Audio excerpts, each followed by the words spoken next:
সামনে বিভিন্ন ধর্ম, উৎসব ও বলির সময় আসছে। এই সময় বাজারে বিক্রি হওয়া ছাগলের মাথা ও গোশতের উৎসর্গ করা সম্পর্কে সতর্ক থাকা আমাদের জন্য অত্যন্ত জরুরি। কোনো পশু যদি আল্লাহ তাআলার নামে আল্লাহর নামে জবাই না হয়ে যদি অন্য কোনো উপাসনার জন্য বা বলির উদ্দেশ্যে জবাই করা হয়, তাহলে মুসলমানদের জন্য শরীয়তের আইন অনুযায়ী, ইসলামের বিধি অনুযায়ী মুসলিমদের জন্য খাওয়া হালাল না। এই জন্য গোস্ত কেনার সময় বা মাথা কেনার সময় আমাদেরকে ভালোভাবে যাচাই করতে হবে, নিশ্চিত হতে হবে যে এটা শরীয়ত সম্মত ভাবে জবাই করা হয়েছে কিনা। কারণ কম দামে আপনি যে জিনিসটা কিনছেন সেটা শুধু দামে কম হলে হবে না, আমাদেরকে জিনিসটা যাচাই বাছাই করতে হবে।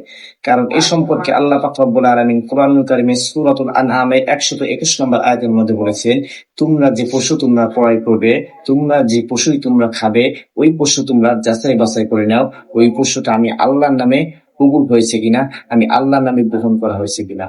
প্রিয় দর্শক শ্রোতাবৃন্দ, এই বিষয়টি বলার উদ্দেশ্য এই নয় যে আপনাদেরকে ভয় দেখানো।